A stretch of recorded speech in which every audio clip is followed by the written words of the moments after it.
સત્સંગ રૂપી ધન મળ્યું, સદગુરુ મળ્યા જોને શેઠ, ભીખ માંગવાનું તારું અટી ગયું, મૂર્ખ કોની કરે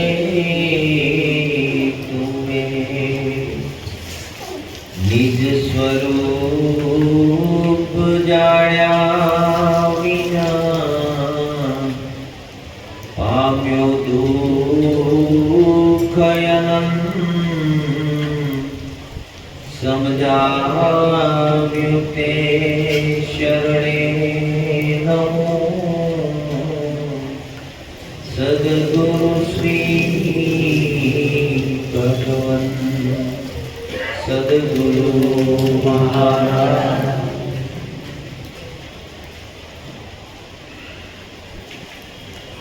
સત્સંગનો મહિમા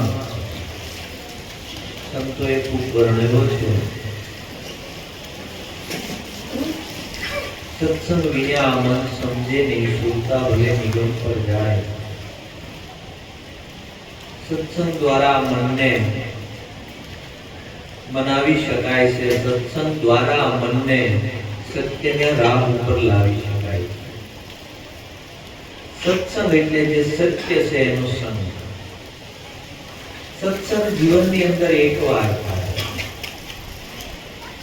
સદગુરુ છે એ અસતની બાદબાકી કરે અને સત તત્વનો સમજણ આપી દે, સત તત્વનો સંગ કરાવી દે. સત્સંગ જીવનમાં એકવાર થાય. સદગુરુ ગુરુ અને શિષ્ય વચ્ચે જે સંવાદ થાય, જેને આપણે બોધ કહીએ, સત્સંગ છે. સત્યનો સંગ કરાવી દીધો. સત્ય કેવું છે? જે ત્રિકાળા બાદ એક સમયે હોય અને બીજા સમયે ના હોય એને સત્ય કહેવાય નહીં. જે ત્રણેય કાળમાં જેની હાજરી છે એવું જે સત તત્વ છે એનો સંગ સદગુરુએ કરાવી દીધો.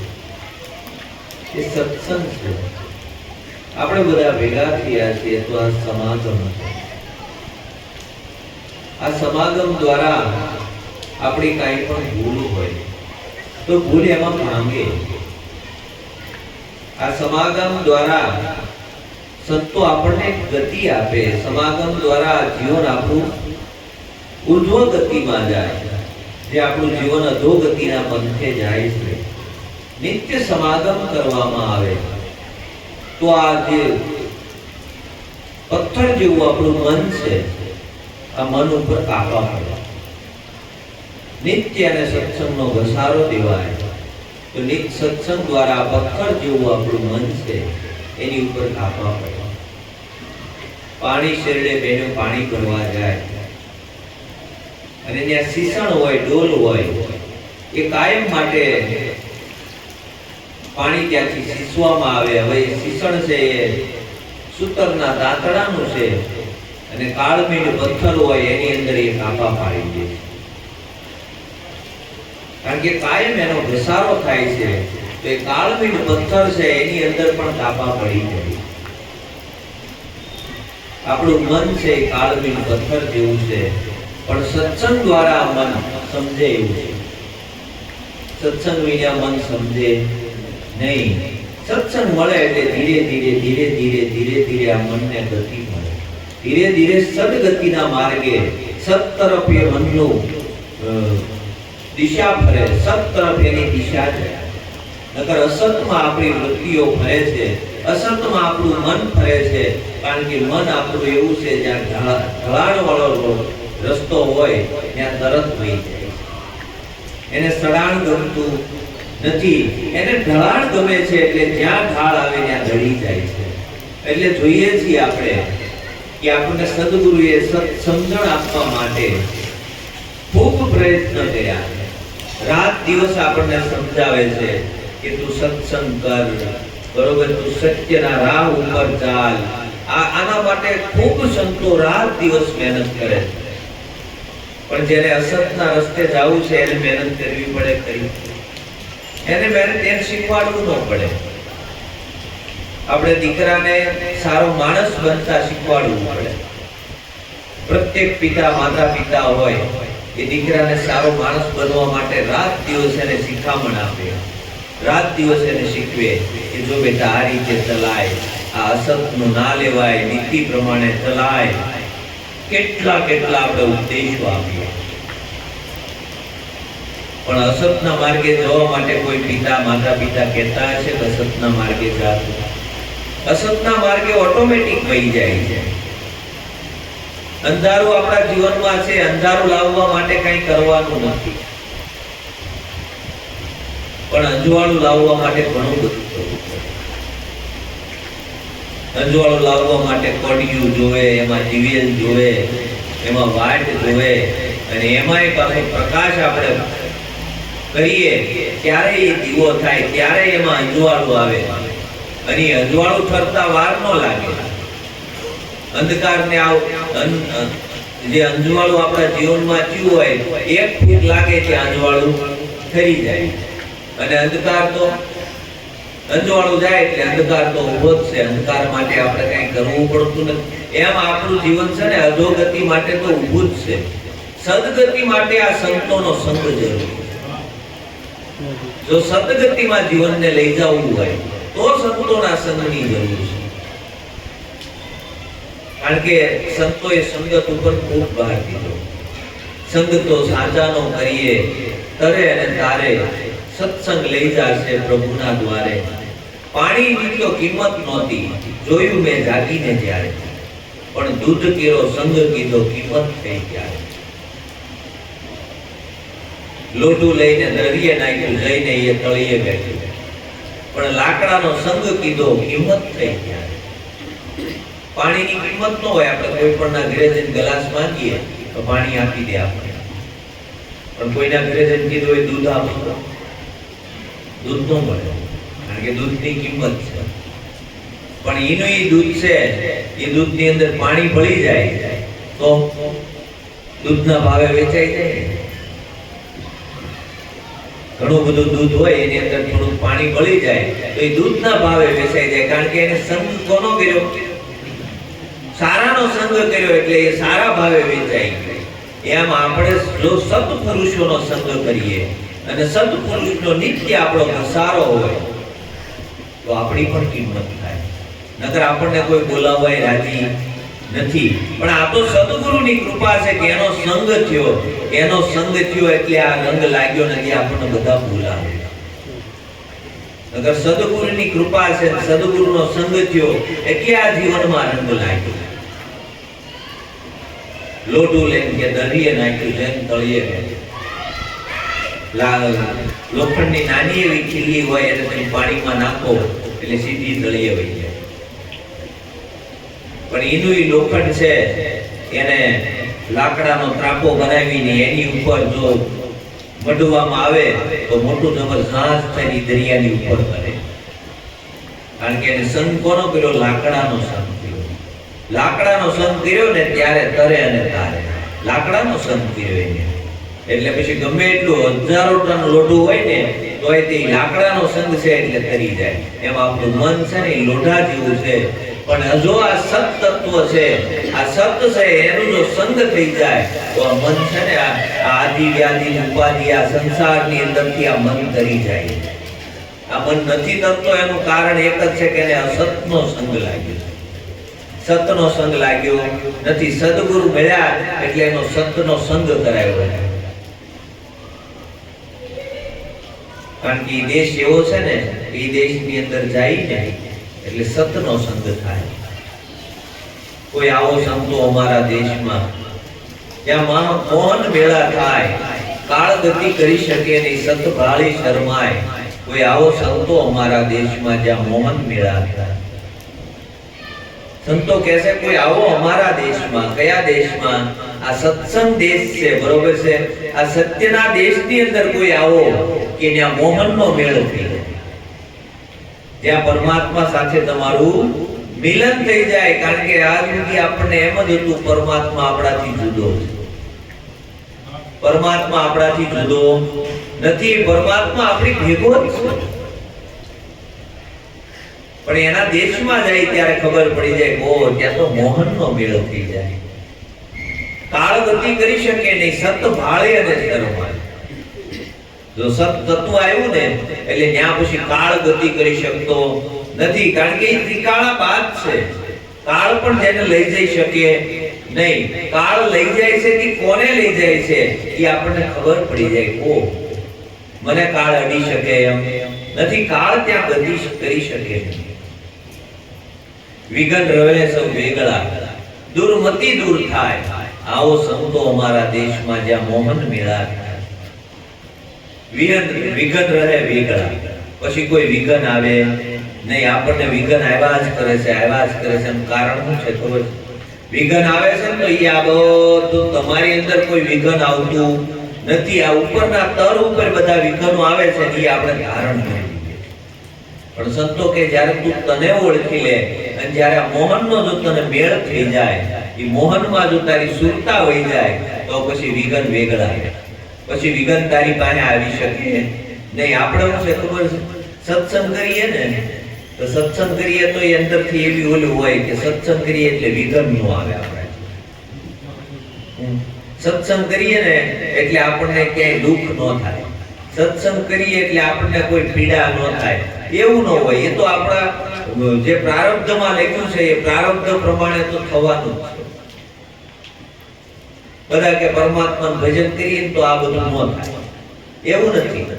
પરમાત્માનું ભજન કરીએ ને આ ન થતું હોય તો રામ પોતે બ્રહ્મ હતા, 14 વર્ષના વનવાસમાં જવું પડ્યું.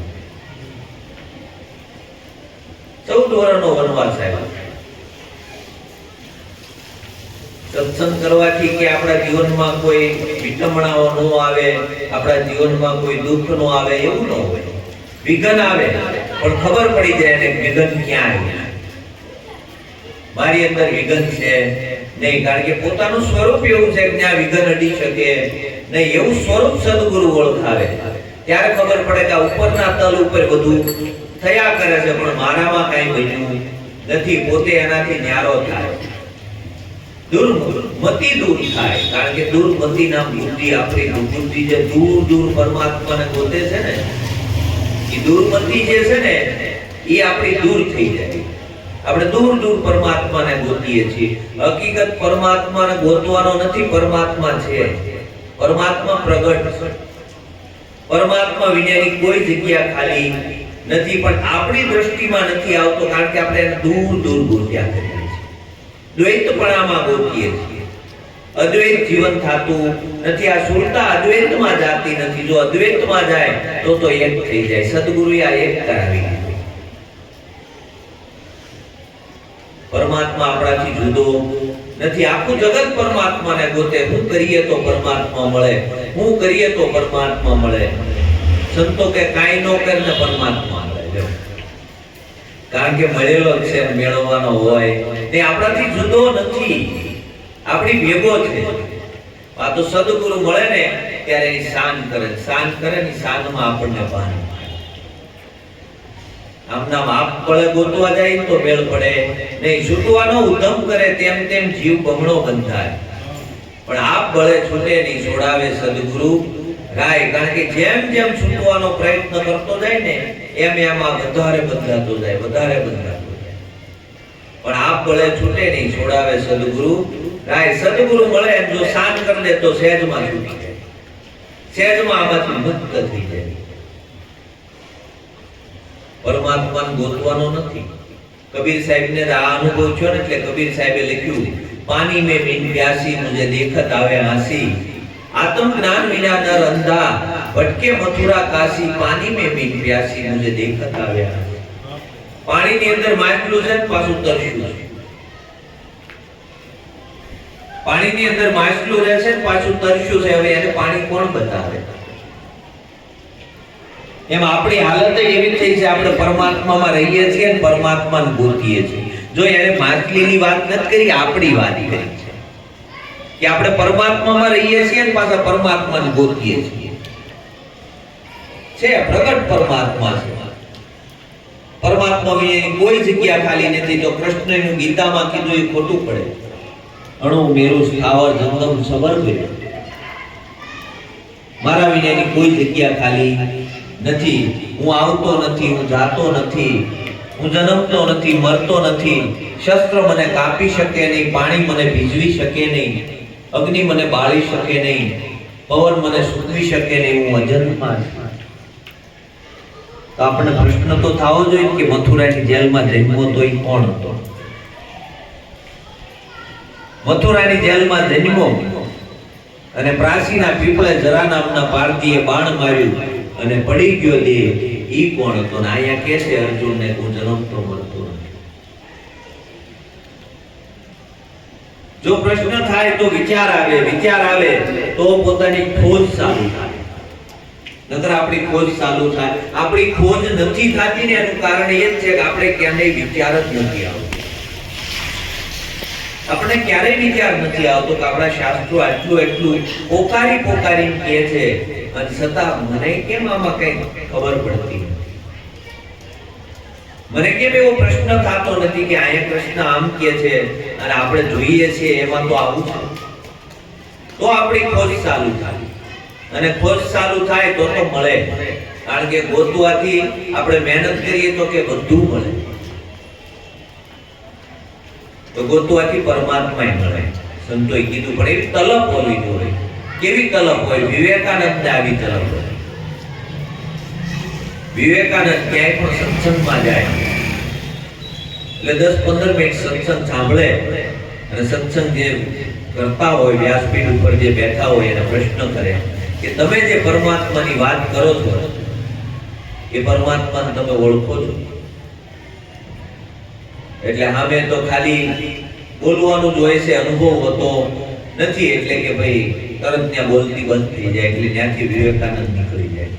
એમ ખૂબ ફેર્યા જ્યાં સત્સંગ ભજન હાલતા હોય, જ્યાં કથા કીર્તન હાલતી હોય, ત્યાં વિવેકાનંદ જઈને બેસી જાય અને 15 મિનિટ પછી એક જ પ્રશ્ન પૂછે, તમે જે પરમાત્માની વાત કરો છો એ પરમાત્માને તમે ઓળખો છો? કોઈ કીધું કે રવિન્દ્રનાથ ટાગોર ના પિતા દેવેન્દ્રનાથ ટાગોર કે પાણીની અંદર બેસી અને ત્યાં ધ્યાન કરે છે, તું એની પાસે જાય.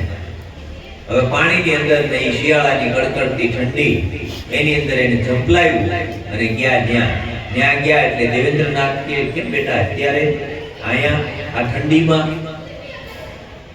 અરે કે મારા પરમાત્મા જોતો. એ તો પણ ઠંડી એટલે કે જેમ પરમાત્મા જોતો એને ઠંડી શું હોય? જેને પરમાત્મા જોતો એને ઠંડી વરસાદ શું કરી લે? કાંઈ ન કરી લે. કારણ કે હકીકત હૃદયથી પ્યાસ લાગી. કે ભાઈ તું જેની વાત કરે છો પરમાત્માની એને હું ઓળખતો નથી. એટલે ત્યાંથી પાછા આવે છે અને એમાં કોઈ એને કહે કે રામકૃષ્ણ પરમહંસ એ ખૂબ સારો સત્સંગ કરે છે, તમે ત્યાં જાઓ, કદાચ તમારા પ્રશ્નનો જવાબ તમને ત્યાં મળે. એટલે વિવેકાનંદ જાય છે જે રામકૃષ્ણ પરમહંસનું સત્સંગ હાલે છે અને સત્સંગમાં 10-15 મિનિટ જે સત્સંગ સાંભળ્યો ત્યાંથી ઊભા થયા કે બાપજી તમે જે પરમાત્માને ની વાત કરો છો એ પરમાત્માને તમે ઓળખો છો? એને તમે જોયો છે? પહેલી જ વાર વિવેકાનંદની સામે રામકૃષ્ણ પરમહંસે કીધું હા. એમ કીધું ત્યાં એના કાન સરવા થઈ ગયા. શું વાત કરો બાપજી? કે હા હું એ પરમાત્માને ઓળખું છું. એટલે એને બીજો પ્રશ્ન કર્યો કે તમે એને જોયો છે? કે હા જોયો છે.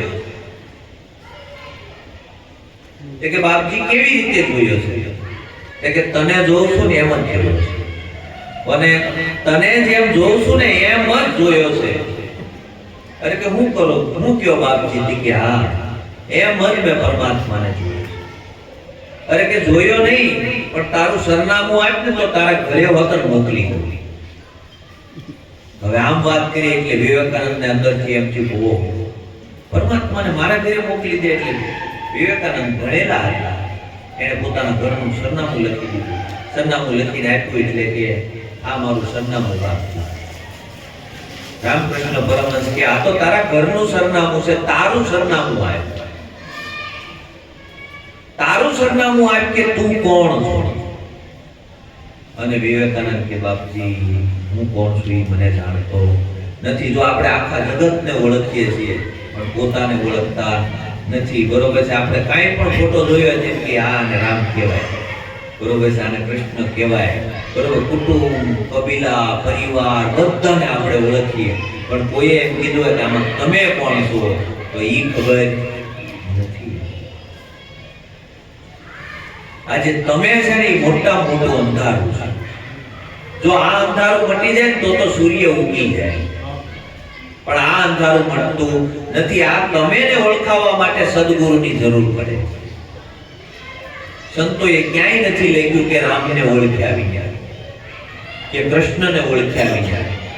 જે મહાપુરુષો કે 18,000 ભક્તમાળ થઈ એ બધાએ ભજનો લખ્યા. મીરાબાઈ કીધું કે આત્માને ઓળખ્યા વિના લખ 84 નહીં મટે, ના ભ્રમણાને ભાંગ્યા વિના બહુના ફેરા નહીં કરે. નરસિંહ મહેતાએ લખ્યું કે જ્યાં લગી આત્મ તત્વ ચીન્યો નહીં ત્યાં લગી સર્વે સાધના જૂઠી. મનુષ્ય દેહ તારો એલે ગયો માવઠાની વૃષ્ટિ ઉઠી. શું થયું સેવા પૂજા દાન દીધે, શું થયું જટા ભસ્મ લેપન કરે. આ સૌ પ્રપંચ છે પેટ ભરવા તણા. ભણે નરસૈયો આત્મચિંતન વિના મનુષ્ય જન્મ મનુષ્ય ચિંતામણી જન્મ થયો. નરસિંહ મહેતાએ લખ્યું કે જ્યાં લગી આત્મ તત્વ ચીન્યો નહીં. આ તમ એટલે આ તમે પોતે કોણ છો. આ જ્યારે પોતાના સ્વરૂપની ઓળખાણ થઈ એટલે પછી સંતોએ કીધું કે પછી આ ભ્રમણા ભાંગે. એ પહેલા ભ્રાંતિ ભાંગે નહીં, ત્યાં સુધી આ ભવના ફેરા મટે. પુનરપી જન્મમ પુનરપી મરણમ પુનરપી જન્મની જઠરે સૈનમ. આપણે અનંત યુગોથી જન્મતા આવીએ છીએ, મરતા આવીએ છીએ, પણ આની અંદર સત તત્વ હું છે, આત્મ તત્વ હું છે. એ આત્મ તત્વની ઓળખાણ થાય. નાનું એવું બાળક હોય એને પૂછવામાં આવે તો નાનું એવું બાળક એમ કે આત્મા એ પરમાત્મા. આપણે જ્યાં જોઈએ ત્યાં બોર્ડ માર્યું હોય કે આત્મા એ જ પરમાત્મા, પણ કીધું હોય આત્માને ઓળખો કે એ ખબર નથી. લાલજી મહારાજે વિનોદવાળાએ તો બોર્ડ માર્યું કે ઈશ્વર ઓળખવા હોય તો આવજો. કહું છું સહેલામાં સહેલો ઉપાય, ઈશ્વર ઓળખવા હોય તો આવજો. એવું એને ઘર ઉપર એને બોર્ડ માર્યું. આત્મા તથા ઈશ્વરનો સાક્ષાત્કાર કરાવો, આવું એને બોર્ડ માર્યું. એની વાણીઓ આપણે તપાસીએ ત્યારે આપણને ખબર પડે કે એનો અનુભવ શું હતો. કારણ કે વાણી છે એ સંતોનું વાંગમય સ્વરૂપ છે. અને વાણી દ્વારા આપણને ખબર પડે કે સંતો કેવો અનુભવ લખી ગયા છે. એક તો પુરાણ બ્રહ્મ નિજ અખંડિત આત્મા, સચ્ચિદાનંદ રૂપ તારું પૂરણ સો પરમાત્મા. એક તું પુરાણ બ્રહ્મ નિજ અખંડિત આત્મા, એક તું પૂરણ જો અધૂરો નહીં. આપણે જે પરમાત્મા છે ને, જે આપણે બ્રહ્મ કંઈક પણ નક્કી કરીએ છીએ ને, એ કંઈક ને કંઈક તૂટક નક્કી કરીએ છીએ. પૂરણ નહીં. પૂરણ કોને કહેવાય કે જેને જેમ છે એમ જોઈ લીધો, બરોબર છે. એમાં કાંઈ તમે ઉમેરી ન શકો અને એમાંથી તમે કાંઈ વાત બાકી કરી શકો નહીં, એને પૂરણ કહેવાય. આપણે શું કરીએ છીએ? પૂરણ નહીં, અપૂર્ણતામાં છે. ઓલા ચાર આંધળા હતા. ચાર આંધળા હતા ને, એને કે હાથી જોવો છે કે હા જોવો છે, એટલે હાથીને લાવ્યા કે જોઈ લ્યો. હવે એ આંધળા એટલે આંખથી તો દેખાય નહીં, એટલે કે હવે તમે જોઈ લો તમારી રીતે. એટલે આ બધા તો સ્પર્શથી નક્કી કરે. એટલે ચારે નક્કી કરી લીધો. કોઈ મઢ બાજુ હતું, કોઈ પેટ બાજુ હતું, કોઈ પગ બાજુ હતું, કોઈ પૂંછડી બાજુ હતું. બધાએ હાથ ફેરવીને નક્કી કરી લીધું. પછી કીધું કે હાથી કેવો છે? એટલે મઢ બાજુ હતો એ કે હાંભેલા જેવો છે. બોલો કે ના ના, બીજો કે હાંભેલા જેવો નથી, એ તો થાંભલા જેવો છે. કારણ કે એના હાથમાં પગ આવ્યા હતા, એ તો થાંભલા જેવો છે. ત્રીજો કે ના ના, થાંભલા જેવો નથી, ગોળા જેવો છે. કારણ કે એના હાથમાં પેટ આવ્યું, એ કે ગોળા જેવો છે. ચોથો કે ના ના, પોટી જેવો છે. કારણ કે એના હાથમાં ઓલી પૂંછડી આવી હતી. હાથી કોઈ નક્કી થયો નહીં. આ લાલજી મહારાજ ને હાથી નક્કી થયો ને, એટલે કીધું એને એક તું પૂરણ બ્રહ્મ. કેવો પૂરણ અધૂરો નહીં. આપણે શું છે બધાય અલગ અલગ અલગ અલગ, કોઈ કે આ પરમાત્મા છે, કોઈ કે આ પરમાત્મા છે. હાથી નક્કી થયો નહીં. આ સદગુરુ મળે ને ત્યારે હાથી નક્કી થાય, ત્યારે પોતાના નિજ સ્વરૂપની ઓળખાણ ઈ પહેલા થાય ને જ્યાં સુધી પૂર્ણ ન થાય ત્યાં સુધી અધૂરું અધૂરું રહે. આપણી ભક્તિ એવી છે, પૂર્ણ કૃષ્ણ નો માનીએ આપણે. 11 વર્ષ ને 52 દિવસ ના હોય ને એને જ માનીએ, પછી કૃષ્ણ નો કહેવાય, પછી બગડી ગયું. જો આમ હોય, કારણ કે પછી મથુરામાં વહી ગયો. મથુરામાં વહી ગયો એટલે પછી આપણું જ્યાં સુધી ગોકુળમાં હતો ત્યાં સુધી કે કૃષ્ણ હતો, અને ગોકુળ મૂક્યું મથુરામાં ગયો પછી કૃષ્ણ પરિપૂર્ણ ન કહેવાય, પછી આપણે ન માનીએ. એવું કેમ હશે? હવે તપાસ કરવાનો ને, પોતે નક્કી કરીએ, પોતાને અનુભવ થાય તો ખબર પડે. બરોબર છે? ગો નામ ઇન્દ્રિયો, આ ગોકુળ છે. બરોબર છે? આ ગોકુળ છે. બાળક નાનું હોય ત્યારે ઇન્દ્રિયોમાં જ રમણ કરતું હોય ને, આમાં પોતાની અંદર જ રમણ કરતું હોય, એને બીજી કાંઈ ખબર નથી. હજી એને મન એવું ઊભું થયું નથી, એટલે આ ગોકુળમાં રેમા કરે છે. આનથી બહાર હોય નહીં, આ ગોકુળમાં રેમા કરે. પછી ધીરે ધીરે ધીરે ધીરે મન આવે, પછી મનમાં રમવા મળે. જો પછી મથુરામાંથી પાછો ગોકુળમાં આવતો નથી, સદગુરુ પાછા ગોકુળમાં લાવે તો પાછો આવે ભાઈ. બરોબર છે? આ મથુરામાં બહુ રે બહુ રે, આ મન મથુરાની અંદર જાય એટલે કે મથુરામાં વયો ગયો કૃષ્ણ. હકીકત કૃષ્ણ આમાં પ્રગટ જ છે, કૃષ્ણ ગયો નથી. કૃષ્ણ છે. કૃષ્ણ કોને કહેવાય? જેની કરશ ન થાય, જેને સહેજ અંતોય કરે નહીં, એવો જે છે એને કૃષ્ણ કહેવાય. જેની કરશ થાય નહીં, એવો કૃષ્ણ આપણી અંદર વિરાજમાન છે. એ સદગુરુ ઓળખાણ કરાવે, જોઈ લે આ તારું સ્વરૂપ છે, અને આવે જાય એવું નથી. અને એ સ્વરૂપની ઓળખાણ થયું એટલે લાલજી મહારાજે કીધું સચ્ચિદાનંદ રૂપ તારું પૂર્ણ સ્વ પરમાત્મા, એક તું પૂર્ણ બ્રહ્મ નિજ અખંડિત આત્મા, એક તું પૂર્ણ બ્રહ્મ છે, અપૂર્ણ નથી. પૂર્ણ હોય, પૂર્ણ જેની બાદ બાકી કરી શકો નહીં, એવું પરમ તત્વ આપણી અંદર રમી રહ્યું છે. પણ આપણે આપણાથી અજાણ છીએ. આ ઉપર ઉપરથી છે ને જે બધું આપણે ધારણ કરી લીધું છે ને, એને આપણે માની લીધું છે.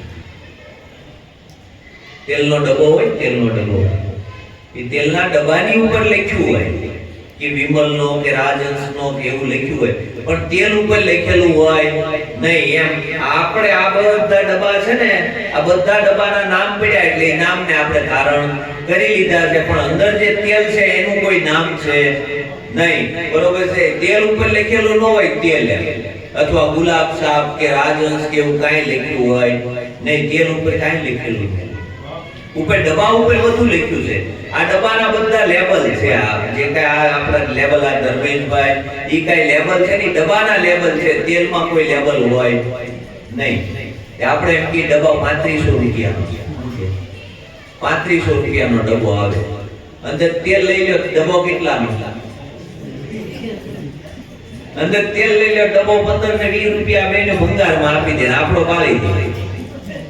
જો આ ઓલા ડબ્બાની વાત છે, અને આ ડબ્બાની વાત આમ છે કે આને આમાંથી એકવાર ઈ નીકળી ગયું, બરોબર છે, એટલે તરત જ એમ કે આને હવે ઘરમાં રખાય નહીં, ઘડીકમાં કાઢવા.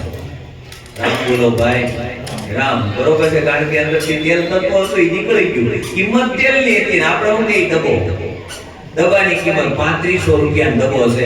એટલે ડબ્બો 3500 નથી, તેલ 3500 નું છે. ડબ્બો 15 ને 20 રૂપિયા મળે, મળે જ નથી મળતું. ભંગાર થઈ જાય, પછી ખાલી થઈ જાય. પછી એ બેનો છે ને ડબ્બા છે ને, એ ડબ્બા ભંગારમાં આપી દે. ભંગારમાં આપે એટલે ભંગારી શું કરે? એ પાછા ફેક્ટરીમાં જવા દે, પાછું નવું પેકિંગ થઈ અને એના એ ડબ્બામાં તેલ પાછું ભરાય અને પાછા આવે. બરોબર છે? એનો એ ડબ્બો પાછો આવે. શું આવે? એનો એ ડબ્બો આવે પાછો. પછી આપણે શું કહીએ? પાછા થયા. બરોબર છે? ગયા તા એવા ને એવા પાછા આવ્યા. પછી એમ કે દાદા જેવો છે, પણ એનો ઈ છે ને, જુદો નથી. એલા કોણ છે? એનો ઈ છે. અંદર સાપ છે, કાસળી બદલે છે. બરોબર? પણ અંદર જે સાપ છે એ તો એનો ઈ છે. એમ આ ખોળિયા બદલે જાય છે, પણ અંદર તત્વ જે છે એનો ઈ છે. એ કાંઈ બદલાણું નથી. પણ એ તત્વોને આપણે ઓળખતા નથી. સજાવવાનું એને હતું ને આપણે આને સજાવવા લાગી ગયા. તો બરોબર છે. આની ઉપર કેટલું રંગ રોગાન કરીએ આપણે. બરોબર છે. તો અંદર જે પરમ તત્વ છે એના જે ગુણો છે એ જીવનમાં જો આવે તો કામનું છે. આપણે આને બધા પરફ્યુમ છાંટીને નવા નવા કપડા કેટલું સજાવશું, આને અપ ટુ ડેટ રાખીએ. આમાં આપણે સહેજે આમ તેમ ખાવા દઈએ નહીં, પણ અંદર ઓલું છે એની આપણને ખબર નથી. સંતો છે ને એ બ્યુટી પાર્લર ખોલીને બેઠા, પણ કોનું ખબર? આત્માનું બ્યુટી પાર્લર ખોલીને બેઠા. અને આપણે બ્યુટી પાર્લર ખોલ્યા ને એ બધા કોના ખબર? આ શરીરના બ્યુટી પાર્લર. સંતો આ સત્સંગ રૂપી જે ખોલીને બેઠા ને બ્યુટી પાર્લર જ છે. કારણ કે દયા, દાન, દાસત્વ, શીલ, ક્ષમા, સંતોષ, બરોબર છે, એવા ગુણો આપણા જીવનમાં પ્રગટે એના માટે આપણને સુશોભિત કરે છે. એના માટે રાત દિવસ પ્રયત્ન કરે છે કે એની અંદર આ જીવનની અંદર આવા ગુણો, આને આ વ્યક્તિની અંદર આવા ગુણો કેળવાય અને આવા ગુણો એના જીવનમાં પ્રગટ થાય. એના માટે રાત દિવસ મહેનત કરે છે. અને આપણે એના માટે મહેનત કરી કે આને ગરડું થવા દેવાની નથી. ધોળા થાય તોય કાળા કરાઈ નાખવાના, બાકી મૂકવાનું નથી. ગમે એમ થાય કે આને આમ તેમ થવા દેવાનું નથી. એના માટે આપણે મહેનત કરી. ઓલ્યો છે ને એ ઓલો અંદરનો જે છે ને સંતોએ એના માટે મહેનત કરી. બહાર કદાચ થોડા ઘણા ડાઘ પડી છે ને તો કદાચ ડાઘ પડેલા કપડા હશે તોય હાલશે, પણ એ કે ઓલામાં ડાઘ પડવો જોઈએ નહીં. એના માટેની એની પૂર્ણ તૈયારી. સંતો આના માટે રાત દિવસ મહેનત કરે છે અને આપણે આને સજાવવા માટે રાત દિવસ મહેનત કરીએ છીએ. આપણે બહેનોને ક્યાંક પ્રસંગમાં જવાનું હોય બહાર, તો તૈયાર થવા જાય 2 કલાક થાય કે નહીં થાય? કારણ કે એને સજાવવા ઉપરનું બાહ્ય જે રંગરૂપ છે, બરોબર છે, એમાં ગંગામાએ કીધું કે એમાં બહુ રમવું નહીં. કારણ કે એ બધી કલર છે, ડિઝાઇન છે, બરોબર છે, એ ડિઝાઇનોમાં બહુ રહેવું નહીં, બરોબર છે. એમાં જે પરમ તત્વ છે એ પરમ તત્વને ઓળખી લેવું અને એ પરમ તત્વ ઉપર જો દ્રષ્ટિ જાય ને તો જેમ છે એમ દ્રષ્ટિ તમારી જોઈ લેશે. અને પણ આપણને એ પરમ જે છે ને એમાં દેખાતું નથી. આપણને ઉપરની ડિઝાઇનમાં ભૂલા પડ્યા છે, કલરમાં ભૂલા પડ્યા છે, એની પેરોટીમાં, બરોબર છે, એની ક્વોલિટીમાં, એમાં આપણે ભૂલા પડ્યા. પણ અંદર તો એક જ તત્વ છે અને એક તત્વને સજાવવા માટે એના કેવા ગુણ છે એ તત્વને સજાવવા માટે સંતોએ રાત દિવસ મહેનત કરી કે આના ભીતરના ગુણો પ્રગટ થાય. બાર કદાચ 19-20 હોય તો સંતોએ ત્યાં દ્રષ્ટિ નાખી જ નથી. સંતોએ કોઈ દી એમ નથી કીધું મેલા કપડા પહેરીને સત્સંગમાં ન આવતા. સંતો ક્યારેય તમારી ઉપર એવી દ્રષ્ટિ નાખે જ નહીં કે આ રીતનું સત્સંગમાં આવે એવું ક્યારેય કહે નહીં. કારણ કે એને ખબર છે, બરોબર છે, બહારનું તો કદાચ આ ગંગામાં જે નાય આવશે ને, કાંઈ પણ પાણીમાં જે નાય આવશે ને તો એ તો ઉજળું થઈ જાય, પણ આ મનનો મેલ તો સત્સંગ ગંગામાં નાહે તો ધોવાય, નકર ધોવાય નહીં. એટલે બહારનો મેલ કાઢવો હોય તો આપણે પાણીથી નાહી લઈએ તો વયો જાય, પણ મનનો મેલ તો સત્સંગ જ્ઞાન રૂપી જે ગંગા છે એ ગંગામાં નાશે.